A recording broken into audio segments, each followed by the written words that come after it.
a gente cresceu em uma sociedade que muitas vezes a gente olhou e falou, a gente precisa ser forte, porque a mulher precisa se posicionar, porque precisa ser independente. E aí a gente foi para um extremo de eu preciso ter o controle, eu preciso ser rígida. A gente conectou uma coisa a outra que não tem nada a ver. E com esse processo eu percebi justamente isso. Eu posso ser forte, mas ser delicada ao mesmo tempo. De entender que sim, eu tenho as minhas responsabilidades, eu tenho as minhas entregas, eu tenho o meu planejamento, mas se permita ser leve no processo.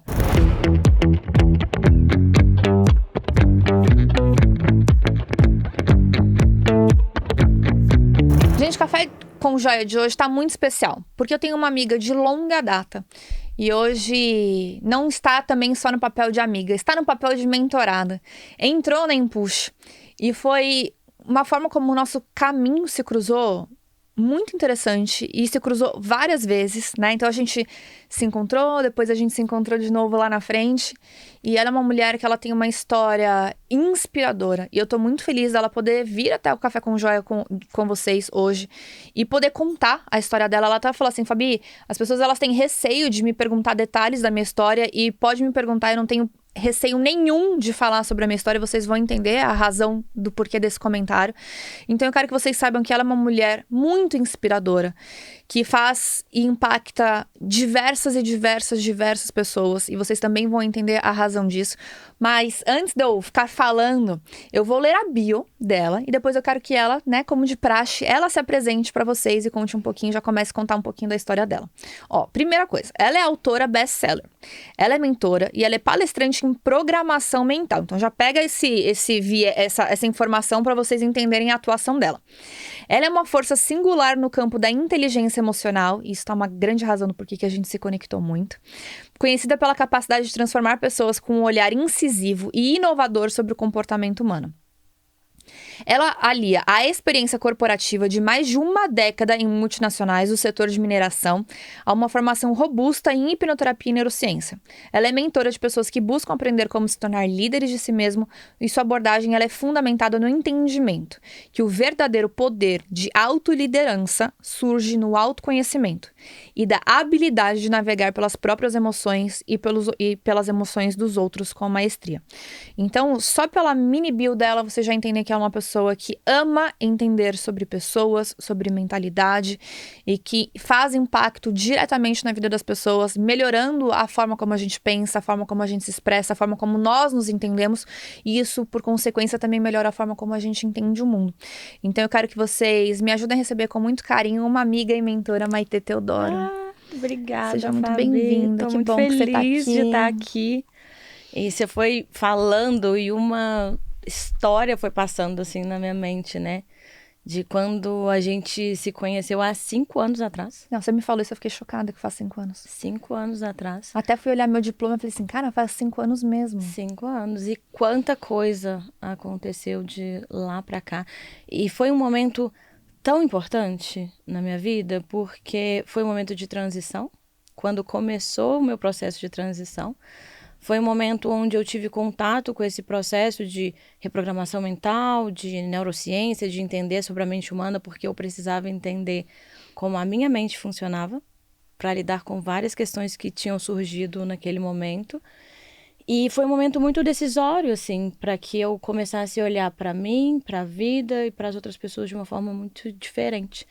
Então, eu estava lembrando de tudo isso e de tudo que aconteceu de lá até aqui, de quantas vezes a gente se encontrou em momentos diferentes, situações diferentes. Aleatoriedades. Sim. E agora, na Empush, assim, foi a cereja do bolo, né? De poder trazer tudo que eu trabalhei durante todos esses anos e consolidar e dar forma e potencializar tudo isso. Então, eu queria também te agradecer muito por essa oportunidade, porque você escolheu transbordar na vida das pessoas. Você escolheu não ficar só para você, porque você já tinha conquistado muita coisa. E eu falo que isso é a gente entender o propósito de Deus na nossa vida. E a gente ser obediente, porque nem sempre é fácil. Às vezes seria muito mais fácil tomar outras decisões, outros caminhos, porque a gente sabe a dedicação que é cuidar de tantas vidas, de tantos sonhos. Então, acho que, inclusive, em nome de todas as Empushers, eu queria te agradecer por orientar, por direcionar, por incentivar os nossos sonhos, para que a gente pudesse realizar o propósito de Deus nas nossas vidas. Então, muito obrigada mesmo. É pra começar já lascando, né, gente? Não é pra eu chorar, é pra você chorar. Poxa vida! Obrigada. Mas eu quero te agradecer a confiança coração. também, porque uma coisa que eu sempre falo é que não tem como eu fazer sozinho, né? Então, e ainda mais, às vezes, santo de casa. Quantas pessoas têm um produto que um amigo nunca comprou, nunca deu importância, e eu posso falar de boca cheia que eu tenho várias amigas que estão dentro da Empuxa, amigas mesmo, que convivem na minha casa. A Maitê é uma delas. A gente se conheceu numa formação de neurociência, Sim. né? E a gente ficou conectadas desde lá. E aí a gente perdeu rapidamente contato. Eu mudei pro sul. Mas aí a gente se encontrou do nada, né? Do nada numa clínica de estética, de dermatologia. E aí depois você fez o retiro de yoga junto com a Carmen. Foi. Então foram vários pontos. Eu falei assim, Má, vem que eu acho que vai dar bom. Né? Meu Deus. E assim, deu muito bom. Deu muito bom. Eu tava me lembrando também, né? Eu fiquei durante muito tempo com muitas ideias. E às vezes a gente precisa ser empurrado do penhasco, né? Para que algumas Isso ideias... é a especialidade da casa. Para que algumas delas se realizem. Que saiam do campo das ideias e venham para o campo da realização. E quando eu comecei o processo das palestras, foi justamente num desses penhascos, né? Que a gente teve a oportunidade de apresentar o meu... Você foi a primeira. A primeira. E de lá para cá foram várias palestras em lugares, assim, maravilhosos, podendo transformar a vida de outras pessoas para que elas pudessem entender como funciona a mente humana. Vamos começar de quando começou a sua necessidade? Vamos. Bota pra fora. Essa necessidade, ela começou de um processo de luto que eu vivi. E foi um luto que englobou várias áreas da minha vida, né? E até compartilhando, eu vim do corporativo, então atuei durante mais de uma década, principalmente no mercado da mineração de ferro. Eu sou mineira. E era o meu grande sonho construir carreira em uma grande empresa, uma grande multinacional. E no ano de 2019 eu estava nessa empresa, eu estava noiva, a gente já morava juntos, a gente tinha planos, né, o casamento já estava programado para dali 6 meses. E ele também trabalhava nessa empresa, que era a Vale. Ele era geólogo e ele trabalhava na mina de Brumadinho. E ele estava lá no dia do rompimento da barragem. E ele foi uma das 272 vítimas. E naquele momento foi quando, assim, o meu chão saiu, né? E eu precisei parar tudo. Mas, na verdade, eu não parei de início. Você continuou trabalhando? Continuei. Foi alguns dias para eu me organizar, porque assim, foram 7 dias até que a gente recebesse a notícia dele. Como que você ficou nesses 7 dias? Olha, foi assim, eu falo que ninguém tá preparado para isso, né?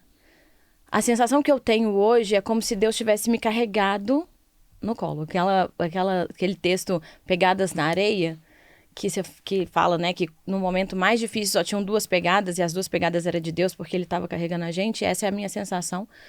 Eu lembro que, assim, foi muito desafiador. Quem acompanha de fora não consegue ter ideia do que a gente viveu naqueles dias. Eram muitas informações, a gente não dormia, a gente não comia. Mas sempre tinha algo que me trazia esperança. Então, eu me lembro que as pessoas chegavam na minha casa para me visitar, para me dar apoio, e elas chegavam chorando e saíam sorrindo porque eu tinha tanta certeza que a gente ia receber uma boa notícia, que eu convenci as pessoas disso. Porque a minha fé em Deus era tão grande, e eu falo que se não fosse essa minha certeza, eu nem sei como teriam sido esses 7 dias, porque já foram difíceis demais. E desde o primeiro dia, sempre vinha uma notícia que falava, não, confia. Não, vai tudo, você vai receber a notícia, sabe? E isso foi muito, muito importante, assim, mas foi muito difícil, porque eu não sabia lidar com à morte. Eu não tinha inteligência emocional. Então, assim, foram dias desafiadores e eu trabalhava na mesma empresa. E eu voltei logo depois ao trabalho, porque na minha cabeça era assim, eu tenho que dar conta. Porque eu tenho que pagar as contas. Porque o mundo não vai parar. Porque eu tenho que ser forte, eu tenho que dar conta de tudo. Porque agora eu nem tenho mais o Anderson, que era o meu noivo, pra estar aqui. Então eu preciso dar conta. Então eu voltei ao trabalho. E aí algumas pessoas falavam, não, é bom que vai ocupar sua mente, só que eu estava no lugar, não em Brumadinho, mas assim, no lugar onde tudo tinha acontecido, né, na empresa. Então eram gatilhos diários. E aí eu fiquei um tempo tentando, até que eu precisei me afastar. Afastei durante alguns dias, voltei. E quando eu voltei, eu não conseguia mais exercer as minhas atividades. Eu amava o que eu fazia. Mas eu só ficava conversando com as pessoas. E as pessoas falavam, mas você tá passando por uma situação tão mais difícil do que a minha? E eu falei, mas a minha situação não é mais difícil que a sua, porque a sua é sua, a minha é minha. Não tem como comparar. E eu fiquei ainda durante um tempo, assim, era muito difícil. Eu chegava chorando todos os dias. Não, era, sabe aquele choro, assim, de soluçar? E aí eu tinha enxaqueca todos os dias, porque era muita tensão. Desencadeava outras questões, outras patologias. Até que um dia eu estava num retiro. E aí eu compartilhei, porque era o momento de compartilhar com o que você trabalhava. E eu compartilhei a situação. E as pessoas falaram assim, mas como? Por que você não se afasta do trabalho? E eu assim, mas como eu vou me afastar? Eu tô andando, eu tô falando, o que eu vou justificar pro meu trabalho? Porque na minha cabeça era assim, eu só posso não trabalhar quando eu estiver de cama. Eu não consigo levantar da cama, é uma justificativa. Porque minha vida inteira eu nunca tinha voltado à escola, à faculdade, ao trabalho, por motivo de estou doente. Então não entrava na minha cabeça. E aí, num dado momento, a pessoa que estava guiando aquela imersão virou para mim e falou assim, se algo dessa magnitude não te parou, você tá esperando o quê para te parar? E aí, sabe aquela sensação como se o mundo parasse? Porque até então o meu mundo estava girando. Naquele momento, o meu mundo parou e eu falei, gente, tá tudo errado. O que eu estou fazendo com a minha vida? Se hoje for o último dia de vida, da minha vida, o que eu fiz dos últimos 10 dias? Eu tô acabando com a minha vida, com a minha saúde física, mental, emocional, em algo que não faz sentido. Você não viveu o luto? Eu não me permiti porque eu achava que eu tinha que ser forte para as outras pessoas. Então, tinha a família dele, tinha o filho dele, eu tinha que resolver as burocracias e eu tinha que dar conta das coisas da casa. Então, eu achava que eu tinha que ser forte o tempo inteiro. E ninguém pra cuidar de você. Uhum. Você acha que sua fé mudou? Completamente. No início, eu sempre fui muito... Eu tinha aquela fé que todo mundo tem, que reza ali, bate o ponto ali, beleza, vou viver minha vida. E a partir desse momento, o que eu falo assim, que tem hora que não é só Deus.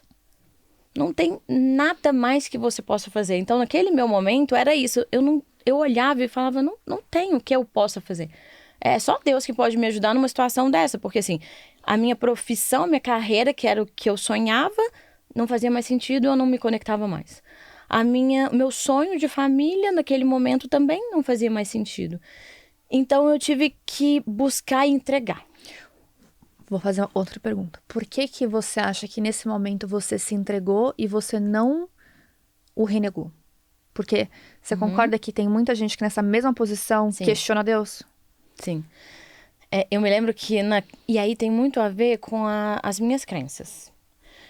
Então, eu sempre aprendi, e eu tava lembrando esses dias, que o Anderson foi uma pessoa que trouxe muito isso pra minha vida. Ele sempre falava, a gente tá aqui pra evoluir. Pra nos tornarmos pessoas melhores. E aí, de acordo com as minhas crenças, nada acontece se não for da vontade de Deus. E aí eu lembro que algumas pessoas falavam assim, mas isso não é da vontade de Deus. Eu falei, mas então, se é algo que me convém, é da vontade de Deus. Se não é, então não é da vontade de Deus. E desde o início, a única coisa que eu pensava era, Deus, eu não entendo por que eu tô passando por isso. Tá muito ruim, tá muito difícil e não tá fazendo sentido. Mas se a gente tá aqui para evoluir, se tudo que acontece na nossa vida é para que a gente possa tornar um ser humano melhor, me mostra. Mas eu não tinha vontade de viver mais, assim. Então eu conversava com ele e falava que seja feita a sua vontade, mas se a sua vontade for daqui uns 5 minutinhos, me ajuda. Porque eu pensava, se eu for viver 10 anos, o que eu vou fazer com 10 anos de vida? E eu amava viver. Então hoje eu entendo as pessoas que estão nesse lugar, e o meu trabalho está muito relacionado a isso, de levar esperança, quando as pessoas olham e falam, não tenho mais vontade, eu não sei o que fazer, eu não sei nem por onde começar. Então, naquele momento, eu conversava muito com ele nesse sentido. Eu fui vendo que não estava fazendo efeito, que o meu tempo não era aquele. E aí eu conversei com ele, muito íntima, e falei, tá, então já que não é o meu momento, me mostra. E se minha vida puder impactar positivamente na vida de uma pessoa, tudo isso aqui vai fazer sentido. E aí você pode me deixar aqui o tempo que você quiser. E naquela época eu só era uma administradora com especialização em finanças, que trabalhava no corporativo. E não fazia ideia de como isso poderia vir a contribuir na vida de alguém. Mas foi uma entrega e foi um processo que foi se construindo ao longo desses 6 anos. E aí em 2020 foi quando a gente se conheceu, que eu comecei a Então, estudar... tinha passado a fazer 1 ano. 1 ano. Exatos 1 ano. Exatos 1 ano. A formação em reprogramação, em neurociência, ela veio de uma forma muito espontânea, porque não foi algo que eu procurei diretamente, eu nem sabia o que era, mas que eu conheci na época o Everton, e que me convidou, porque na época eu estava tentando desenvolver um projeto para ajudar os funcionários que trabalhavam comigo a curar do trauma. Porque por mais que eles não tivessem tido uma perda direta, eles atenderam as famílias.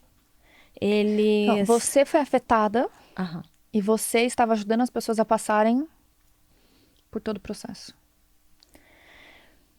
Porque eu sempre tive uma coisa de querer compartilhar o que era bom pra mim. Inclusive foi assim que surgiu a mentoria, porque eu comecei a buscar muito, porque naquela época os médicos me indicaram remédios muito fortes, tarja preta.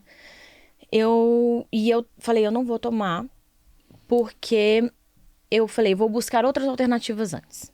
Os remédios estão aí, a ciência está aí para serem utilizados, mas o meu posicionamento é sempre assim, os remédios eles remediam. E eu preciso buscar a cura, né? A origem disso, tratar a cura. Então eu comecei a buscar várias terapias, várias ferramentas, tudo que as pessoas falavam assim, olha, isso é bom, eu ia. E aí uma questão importante, naquele momento eu não sabia o que eu queria, eu nem queria nada. Mas eu sabia que eu não queria, porque um valor muito grande meu é a independência. Então eu sabia que eu não queria me tornar dependente fisicamente, porque a doença poderia evoluir para uma dependência física, né, de ficar acamada, etc. Nem uma dependência financeira. Então eu falei, eu preciso me fortalecer, porque um dos médicos falou comigo, ele falou, se você continuar com essas atitudes de não se alimentar, de não se mover, você pode evoluir para uma síndrome do pânico. Então eu comecei a buscar essas ajudas profissionais e compartilhar com quem estava próximo de mim. E isso começou a fazer sentido. As pessoas começaram a falar, nossa, eu me sinto muito melhor quando a gente começou a fazer grupo de meditação na época na minha casa. Mas assim, sem a intenção, sem imaginar que isso poderia vir a ser um dia uma profissão, ou trabalhar com isso. Não tinha esse pensamento na época. Eu só queria mesmo que as pessoas também tivessem acesso àquilo que eu estava tendo, porque muitas delas acordavam 5 horas da manhã para ir trabalhar na mina e voltavam às 8 horas da noite, elas não tinham tempo de cuidar da saúde mental e emocional delas. E aí eu comecei a compartilhar. Então, no final do ano eu queria desenvolver esse projeto, foi quando eu fui para o curso, para a formação. E eu já tinha definido, olha, se eu puder desenvolver esse projeto dentro da empresa, eu fico. Se eu não puder desenvolver, eu vou me desligar. E aí, quando eu voltei, eu tive a devolutiva de que o que precisava ser feito já estava sendo feito. E que eu não poderia atuar naquele momento. E aí eu falei, então, eu tô fora. E aí foi janeiro de 2020, quando eu saí. E aí eu comecei os atendimentos. E aí em agosto de 2020 foi quando surgiu a mentoria, que foi a metodologia que eu precisei percorrer para restabelecer a minha identidade, entender quem eu era, reprogramar as questões mentais, os bloqueios, as limitações que tinham surgido por conta do que eu tinha vivido. E de lá para cá foi uma trajetória de evolução, assim, dentro do desenvolvimento humano, dentro de entender como a mente humana funciona. Porque muitas vezes a gente só tá existindo, né? Quem é hoje a Maitê? A Maitê hoje é uma filha de Deus que tenta ser o mais obediente possível. Porque muitas vezes a gente ainda questiona, ele coloca algumas coisas no nosso coração e a gente fala, mas eu... Tem certeza? É comigo? É, Não errou o ouvido? Mudou. E que busca ser um ser humano cada vez melhor. E que busca servir, contribuir na vida das pessoas. Porque eu até hoje estava comentando com algumas pessoas de um grupo que a gente tem de intimidade com Deus, que eu sempre penso assim, o quanto, quando alguém se conecta comigo, eu consigo contribuir, deixar um pedaço da Maitê na vida daquela pessoa. Porque às vezes a gente fica em conexões muito rasas e às vezes a gente não contribui na vida do outro. E por que não, se eu tô ali, se eu tenho 5 minutos com a pessoa, que seja um elogio, que seja uma fala sobre como ela pode pensar diferente sobre a vida. Porque essa foi uma grande questão, assim, da mudança da Maitê, sabe? De olhar para a vida de uma forma diferente. Eu era uma pessoa extremamente irritada, tudo me estressava. Se algo saía do meu planejamento, assim, era enxaqueca, era estresse, eu descontava nas pessoas, eu não sabia lidar com isso, porque eu achava que eu tinha o controle sobre tudo. E aí, quando tudo isso aconteceu, que eu entendi que eu não tinha controle de nada, porque de um dia para o outro, tudo que eu tinha planejado, porque era a vida dos sonhos. Eu tava na empresa que eu sonhava, eu tinha um relacionamento, ia construir a família que eu sonhava, tinha tido as conquistas materiais que eu queria. E aí, de repente, tudo por água abaixo. E aí a gente entende que a gente não tem o controle, mas aí a gente se coloca em um outro lugar, que é de entregar e confiar. Você sabe que a gente gravou um podcast agora com o Kai esse episódio vai ao ar na quinta, gravei com o Kai na terça. Falando exatamente sobre o controle. Foi a última pergunta que eu fiz pra ele. Onde que eu encontro, até onde é o meu papel, onde é o papel de Deus, como que eu abro mão do controle? Como é que eu aceito? Que é o raio da obediência, né? E que, assim, o que eu acredito é que tá muito relacionado a você sentir. Você se sentir e você sentir Deus na sua vida. Então, esse controle, ele tá muito dessa falsa percepção de que... E isso é um ponto muito interessante, que foi bem importante na minha trajetória. Porque quando eu ia fazer os atendimentos, eu achava que era Maitê. Então, eu queria que tivesse o resultado que a Maitê queria.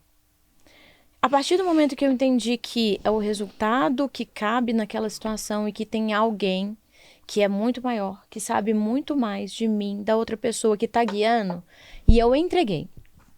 Então, eu uso todas as ferramentas, eu uso tudo que a gente aprendeu, mas eu entrego. Então, eu falo, Deus, que seja feita a sua vontade. Você sabe que os primeiros 5 meses de Impulso pra mim foram super... Não vou falar tensos, intensos. Porque eu queria que todo mundo tivesse o resultado que eu queria que as pessoas tivessem. No ritmo que eu achava que todo mundo poderia ter. Então eu ficava doida sobre a construção de conteúdo, sobre entrega, aquela coisa, querendo entregar o mundo. E não que hoje eu não entrego o mundo, eu continuo entregando, talvez até mais, assim, mas sem o peso de achar que eu controlo a vontade das pessoas, que eu controlo o sonho das pessoas, que eu controlo o resultado das pessoas. Assim, até onde vai a minha parte e fica quietinho com a tua parte. Fica na boa com a tua parte e deixa o resto acontecer. Porque eu falei, cara, se eu continuar nesse ritmo, eu não aguento um ano. Eu não aguento um ano. E é isso, porque a gente puxa pra gente. E aí eu comecei a perceber assim, Maria Tereza, olha o seu tamanho. Não que eu não seja grande, eu sou grande. Mas entenda que você tem o seu papel, a sua função. E permita que Deus coloque o dedo dele, maravilhoso. Porque aí sim a gente vive o extraordinário. Eu falo assim, que se fosse pra Maria Tereza, assim, fazer as escolhas que eu fiz ao longo desses anos, eu nunca faria. Quem me conhece há mais tempo sabe que é zero a minha cara me mudar para uma praia bem pequenininha, onde eu não conhecia ninguém. Eu tinha pavor de qualquer tipo de inseto, você pensa, só para começar. Mas foi a escolha mais assertiva. Então hoje muitas vezes as pessoas falam assim, mas por que você foi morar na época na Praia do Rosa? Por que você depois se mudou para Floripa? Por que agora você está em São Paulo? Eu falei, olha, eu posso te dar várias justificativas racionais que vão fazer muito sentido. Eu precisava de um tempo mais sabático. Eu não parei 100%, mas foi um período de reflexão. Eu precisava começar a me movimentar. E São Paulo é onde as coisas acontecem. Mas não foi isso que me motivou a falar, agora eu preciso ir para a Praia do Rosa.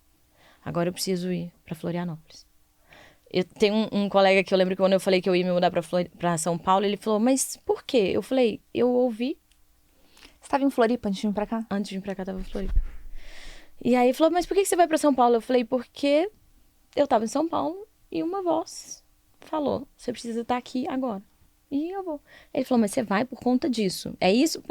Eu falei, eu posso te dar outras justificativas, profissionalmente, mas a realidade é essa. Só que quando a gente não entrega, não confia, a gente não tá conectado, a gente só acha que é uma loucura da nossa cabeça. Então, no início eu achava. Às vezes eu tava num atendimento, vinha uma sensação e eu falava, meu Deus, eu não posso falar isso com essa pessoa. De onde que eu tô tirando isso? De onde? Eu nem sei, nem conheço tão profundamente. É bom que eu não me sinto louca. Às vezes eu brigo comigo mesma. Você não quer que eu fale isso? Não, não é possível. Eu não vou... Vai, só falta eu tomar um empurrão. Fala! É desse jeito. E no início eu não falava, porque eu achava isso. Eu falei, gente, a pessoa vai achar que eu tô entrando na intimidade dela, falando uma coisa que ela nem me falou. E foi interessante porque sexta-feira, no atendimento, eu tive exatamente o feedback nesse sentido, que a pessoa falou assim, eu fiquei impressionada, porque ao longo de todos esses anos da minha vida, você foi a única pessoa que falou exatamente o que eu estava sentindo sem te falar, e muitas coisas que eu nunca tive coragem de assumir nem pra mim mesma. Mas se eu tivesse escolhido me calar essa voz e falar, não, Maria Tereza, você não vai falar isso pra ela. A transformação não tinha acontecido. Então, pra mim, isso é o entregar e confiar, entender que a gente não tem o controle, que, óbvio, a gente tem que fazer a nossa parte, porque isso é uma confusão que as pessoas fazem. Quando a gente começa a falar sobre isso, as pessoas acham que, não, isso é muito good vibes. Eu vou entregar o controle e eu vou ficar uma pessoa que não tem responsabilidade. Então, as pessoas precisam entender que sim, eu tenho responsabilidade, eu vou cumprir com todos os meus compromissos, porque inclusive esse é um valor muito importante para mim, o comprometimento. Mas eu vou deixar uma parcela ali dentro da minha planilha, eu vou falar assim, Deus, essa aqui é a sua, faz o que você quiser. Esse é todo o meu planejamento, mas aqui... Pode fazer toda a sua parte. E é quando a gente vive o extraordinário, coisas que se a nossa mente fosse pensar, a gente não pensaria naquela possibilidade. Porque às vezes é difícil, é distante demais para a mente que a gente tem hoje. Mas quando a gente entende que é uma mente que não tem limites, e aí entra uma outra questão também que esses dias trouxeram, que é sobre motivação, né? Eu tenho falado muito sobre a questão do processo. Hoje a gente vive numa sociedade muito ansiosa que quer o resultado para ontem. Eu falo que é geração miojo. Quer ali em 5 minutos. Mas que não quer viver o processo. E eu tô adorando essa trend de agora, que primeiro você começa, depois você fica bom. Porque aí as pessoas estão vendo que a Fabi começou lá atrás, quando ela tinha as reuniões. Olha, inclusive a equipe pegou cada foto minha. Podia ter dado caprichada. Pô, aquele batom snob, gente. Nossa. Tudo bem que todo mundo já teve um batom snob na vida, né? Já. Mas não acabaram comigo. E é isso. Então, é entender que é um processo. Então, muitas vezes, as pessoas não respeitam esse processo e querem o resultado. Não querem viver o processo, mas querem viver o resultado. Então, como eu tenho uma motivação constante, digamos assim, porque a maioria das pessoas tá, mas como eu me mantenho motivada? E aí, como funciona para Maitê? Nós somos seres inconstantes. Então, tem dia que tá muito bom, tem outro dia que nem tanto, aí aconteceu alguma coisa. Quando a gente tem a nossa constância em algo que é inconstante, em Deus, aí essa motivação, ela perde essa característica dessa inconstância. Que hoje eu tô muito motivada, amanhã eu não tô motivada. Amanhã eu tô... Porque a sua motivação está em algo que não é inconstante como nós. Então, eu falo que assim, que se não fosse Deus, a minha fé, a certeza do que Ele colocou no meu coração, eu talvez já tivesse desistido há muito tempo. Porque é muito mais fácil ir pro cômodo, para aquilo que a gente já controla. Mas quando Ele coloca algo no nosso coração, a gente fala, não. Eu tô aqui, mas eu sei o que Ele reserva para mim. Como que você sabe? Eu só sei. E aí eu não consigo parar, assim, porque é uma coisa que eu falo, não é agora, não chegou agora. Quem são as pessoas que te procuram hoje? São pessoas que muitas vezes têm uma condição financeira ok, têm uma família organizada, tiveram uma conquista profissional, mas ainda assim tem aquela sensação de tá faltando alguma coisa. Tem um vazio, não tá legal, eu não tô bem, mas eu também não sei o que é. Também não sei nem por onde começar. Tô me sentindo frustrada, tô me sentindo triste. Ou então eu quero promover uma mudança na minha vida, eu já tentei várias vezes e não consegui. Porque aí a gente entende, né, dentro da programação e da reprogramação mental, que por mais que eu queira algo, se eu tenho uma programação que não contribui para que eu execute aquilo, eu vou sempre entrar nos mesmos ciclos. Então, às vezes, são pessoas que já passaram por vários processos e falam, não tive resultado. Porque eu acabo sempre não conseguindo fazer aquilo que eu me proponho. Porque, às vezes, ali existe alguma crença, existe algum bloqueio que impede que ela chegue num segundo nível. E, nesses últimos anos, eu tive que reprogramar várias questões que surgiram. E, às vezes, as pessoas acham que, assim, primeiro, é só coisa da infância? Ou é só algo muito grande, então é só uma tragédia, é só Um um trauma. trauma. E não, às vezes pode ser algo muito pequeno, mas que gerou aquele mapa mental. Então, se eu tô numa situação de exposição, vem uma crise de ansiedade, porque quando eu era criança, a minha mãe falou, não, você precisa estudar mais, porque o fulano leu melhor que você. Foi uma coisa pequena, não teve um trauma gigantesco, mas que para aquela criança ficou uma programação de eu não atendo expectativas. Então, sempre que ela tem que se expor, ela pensa, mas eu não atendo expectativas, então não posso vou me expor. E nesses anos foram várias, assim. Então, que surgiram, só que o que eu percebia? A Maria Tereza, a Maitê de antes, ela não tinha essa programação. Então, de onde veio isso? Então, eu comecei a precisar entender como funcionava a minha mente para que eu tivesse resultados diferentes do que eu estava tendo. Então, eu entrei, às vezes, em ciclos de abandono, porque por mais que eu tivesse consciência, e aí é isso que às vezes as pessoas não entendem, a diferença do consciente, de como o seu subconsciente rege as suas ações, as suas decisões, seus resultados. Por mais que eu tivesse consciência que o Anderson tinha falecido, a sensação era de abandono. Era uma sensação de, por que você me deixou aqui? Mas isso não estava claro para mim. E aí, num processo que eu estava fazendo de reprogramação, veio isso muito claro. Então, eu precisei reprogramar isso para que eu findasse aqueles ciclos. Ah, querer crescer é ruim, é ganância. Eu não tinha essa programação antes.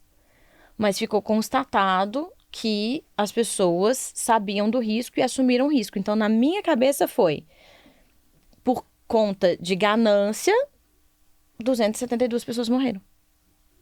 Então, por mais que eu buscasse o meu crescimento, lá no meu subconsciente mas pra quê? Não cresce, porque quem cresce é ganância. Então, eu tive que entender que quando a gente cresce, a gente pode transbordar na vida das pessoas. Quantos empresários com quantos funcionários, se não fossem eles fazerem essa escolha, a gente não teria tantos empregos. Então, eu precisei reprogramar muita coisa. Então, hoje, muitas vezes, as pessoas que me procuram não tá legal, eu quero mudar, mas não sei como. Não sei nem por onde começar. O mais legal de tudo isso é que você é produto do seu produto, Sim. né? Às vezes sempre tem os dois lados, mas quando você tem uma pessoa que passou pelo processo, e não necessariamente todo mundo que te procura porque viveu um luto, mas ela viveu diversos outros lutos, não necessariamente, né? Isso é uma coisa muito legal. Quando você falou, eu trabalho com reprogramação de identidade. Cara, a gente pode perder nossa identidade de diversas maneiras. Eu tô tendo um luto de personalidade. Eu tô tendo um luto de uma Fabiana.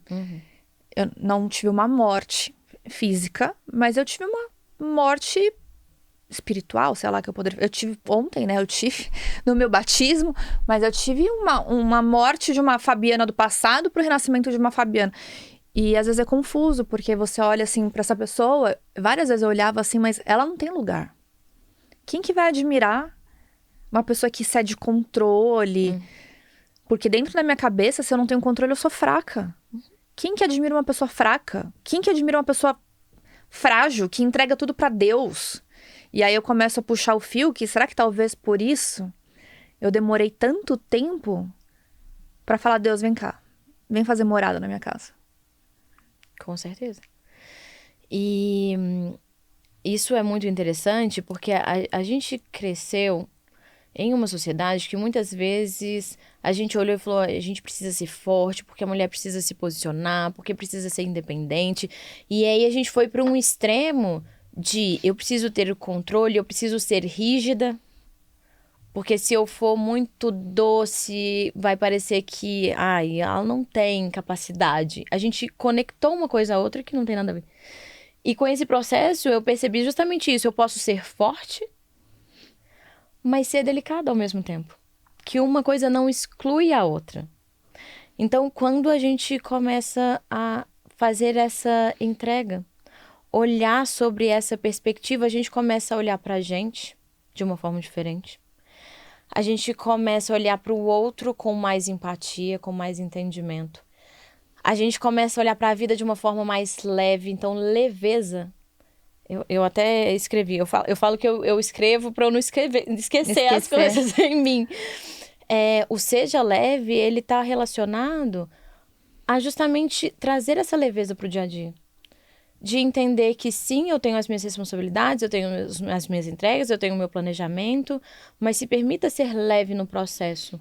Porque a gente vive uma vida, às vezes, de uma forma tão rígida. E a gente não se diverte na trajetória.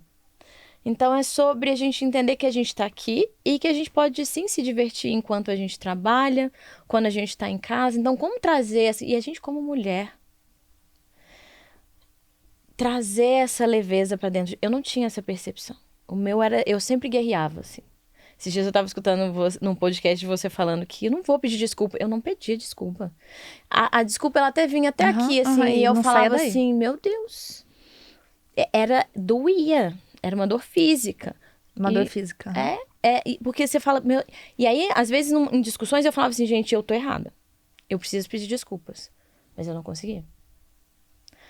Então, entender que a gente pode levar a vida de uma forma muito mais tranquila. Tem até uma frase que o pessoal fala, a gente nem vai sair vivo daqui. Então, para que tanta rigidez, tanto estresse?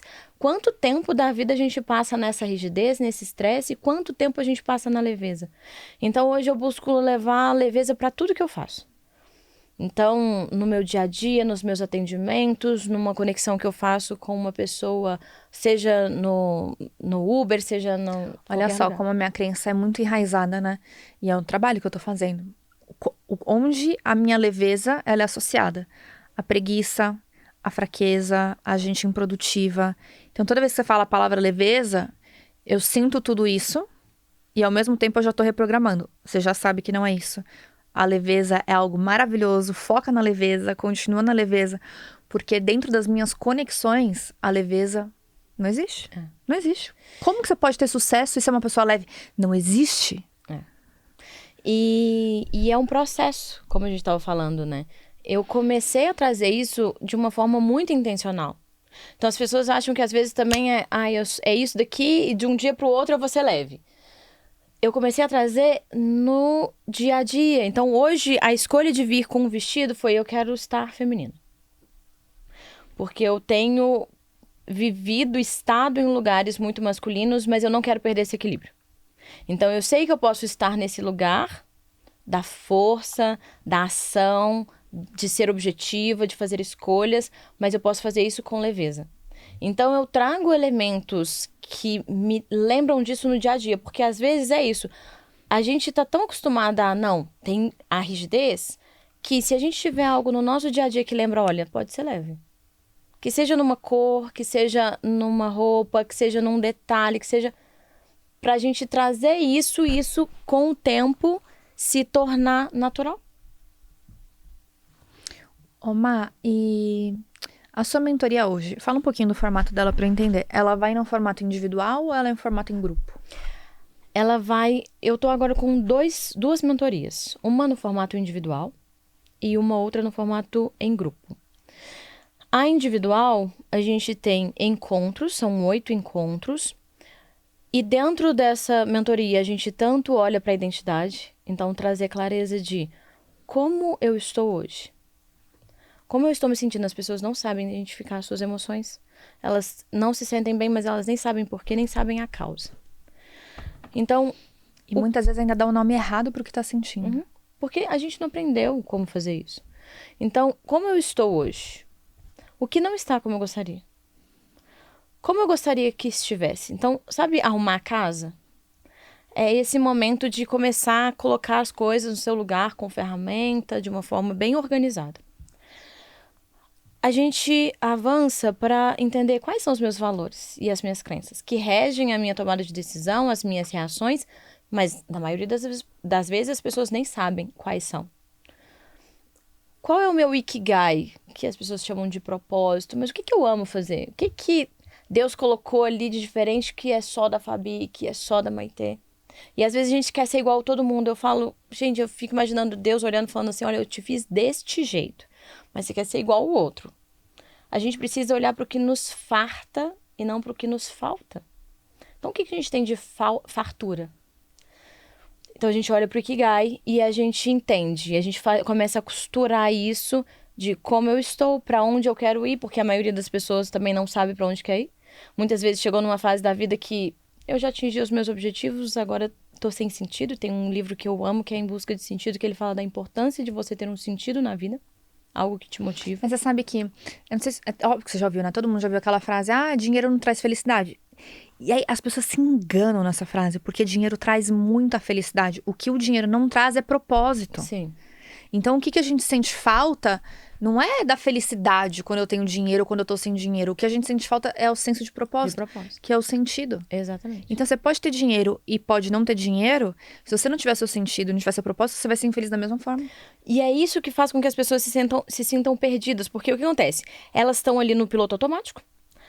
E elas não se percebem no dia a dia construindo, colocando tijolinho no objetivo maior delas, porque elas não têm clareza de qual é o objetivo. E quando a gente fala objetivo, as pessoas ficam assim, é ser milionária, ter a casa tal. Não, pode ser ter tempo de qualidade com a minha família. Só que elas estão tão acostumadas a olhar pro lado e às vezes o outro querendo isso, que elas assumem como, não, isso é importante. Mas às vezes pra ela não é. Pra ela o que é importante é, não, eu quero cuidar da minha família, eu quero ser uma pessoa que fica em casa, e tá tudo certo. Então, entender isso na sua identidade também é fundamental. Então, quando a gente não se percebe diariamente construindo, colocando esses tijolinhos no que eu desejo viver, vem essa sensação de falta de sentido, de frustração, de tristeza, de vazio. Porque eu termino o dia e eu falo, gente, eu não fiz nada. Porque eu não percebo que naquele dia eu não fiz nada que contribua para o que eu quero viver. Mas o que eu quero viver? As pessoas vivem 30, 40, 50 anos da vida delas sem olhar para elas. Isso você faz no trabalho do Ikigai? No trabalho do Ikigai, durante toda a mentoria. Porque durante toda a mentoria a pessoa vai começando a entender como ela funciona. Ela vai começando a fazer esse olhar para dentro de entender o seguinte, é como se a gente tivesse o hardware e o software, que está girando aqui dentro da nossa mente. Quem parou é para entender como funciona esse software. A gente sabe como funciona o celular, como funciona o notebook, como funciona tudo. Mas a gente não sabe como funciona a nossa mente, para que ela trabalhe em prol daquilo que a gente deseja. Então a gente deixa ela rodando ali aleatoriamente, sozinha. Não, só roda com a programação que foi feita ao longo da vida, que às vezes é uma programação que te desvia dos seus objetivos, que são essas crenças, que são esses bloqueios. Então a gente traz clareza para organiza como eu estou, para onde eu quero ir e reprograma. Então dentro da mentoria tem reprogramação mental. Porque o que eu percebi ao longo desses anos? Às vezes as pessoas sabiam o que fazer, Mas não conseguiam mas não fazer. conseguem. Porque existe um bloqueio. Então, por exemplo, uma mentorada minha, uma das ações que ela colocou foi participar de grupos de network. Networking geralmente é para empresários, em sua grande maioria. E ela é uma pessoa do corporativo. Qual que era a sensação, o gatilho que vinha? O que eu vou falar com essas pessoas? Eu não tenho assunto porque eu sou do corporativo. Então ela sempre achava uma desculpa muito boa para não ir. Era uma desculpa assim, não, porque eu tenho que cuidar dos meus filhos, não, porque eu tenho um compromisso tal. Só que ela não percebia isso. Então se a gente não reprograma para que ela se sinta tranquila de estar naquele lugar, ela não vai conseguir dar aquele passo. Então isso é dentro da mentoria individual. E na mentoria em grupo, a gente está começando uma agora, que é justamente, eu vou fazer em parceria com uma outra profissional, que vai falar sobre planejamento, organização. Então, a gente vai ter encontros online para que a gente possa trazer essa clareza, fazer esse percurso e depois entender as ferramentas para planejamento, organização. E tem os atendimentos de reprogramação. Então, hoje é justamente para que as pessoas possam viver de uma forma diferente. Começar a olhar para si, olhar para a vida de uma forma leve, com clareza. E tirar eu falo, acalmar essas tempestades internas. Para que elas possam viver verdadeiramente, parar de existir e viver a vida no momento presente. Conectadas com o que elas desejam, com quem elas são, e não com quem as pessoas desejam que elas sejam. Porque é isso, as pessoas vivem hoje tanto no piloto automático que elas nem sabem o que é viver. Elas nem sabem que existe essa possibilidade. Então, sabe aquela coisa de deitar a cabeça no travesseiro e falar, gente, eu estou vivendo bem. Todas as pessoas, quando escutam aquela música Epitáfio, devia ter amado mais. Elas ficam, nossa, eu preciso. Nossa, eu preciso fazer isso. Acabou a música e esquece. Mas é por isso que a maioria das pessoas tem medo de morrer. Sim. Porque ela fala, eu não tô vivendo, eu não posso morrer agora, eu preciso viver mais. Então, a mentoria é para que as pessoas não tenham esse medo. Porque hoje a sensação que eu tenho é, tá, tudo bem. Se hoje for meu dia, hoje eu peço pra Deus, assim, agora você me dá tempo. Que agora você me deu esse propósito, Agora deixa eu trabalhar. Agora deixa eu trabalhar. Mas eu falo, quando for o meu momento, eu não tenho mais a sensação de quando eu escutava Epitáfio lá atrás, eu falava assim, meu Deus, eu não tô fazendo, eu não tô vivendo. Não, eu tenho certeza que eu dei all-in na vida. Eu tô fazendo o que eu gosto, fazendo as escolhas que eu quero de acordo com os meus valores, contribuindo na vida das pessoas. Então, é sobre ter essa tranquilidade. Muito bom. A gente falou assim, quanto tempo a gente vai ficar? Eu falei, uns 30, a gente já tá a 50. E se deixar... Ô, Má, pra galera continuar te acompanhando e se conectar com o seu trabalho, ou talvez até entender mais sobre as suas mentorias, quais são os seus canais que você tá mais presente hoje? O Instagram, então é @maiteteodoro. Teodoro com TH, isso. Então, e Teodoro com TH também? Não, o Maite é sem H e o Teodoro com H. Ah, Teodoro então com Maite, isso. E lá eu sempre compartilho conteúdo, eu sempre faço lives para trazer justamente essa temática, assim, para que as pessoas comecem a refletir sobre si e sobre a vida. Deixa uma mensagem final para todo mundo. O que eu mais desejo é que cada dia mais pessoas possam experienciar, viver a vida. Inteiramente, intensamente, verdadeiramente. Desligar ali o piloto automático para se entregar. Porque senão é um tempo gasto que não volta mais. Então, use bem o seu tempo. Se conecte com o seu coração, com seus objetivos, contribua na vida das pessoas. Acho que a vida é sobre isso. Muito bom. Obrigada, Fabi. Obrigada. Amém. Amém. Obrigada. Obrigada. Espero que vocês tenham gostado. Compartilhem lá no Instagram da Maitê os comentários de vocês, os insights de vocês. Espero que vocês também tenham gostado, se deliciado com esse Café com Joia, com essa história inspiradora. Eu espero vocês no nosso próximo episódio. Tchau. Tchau, tchau.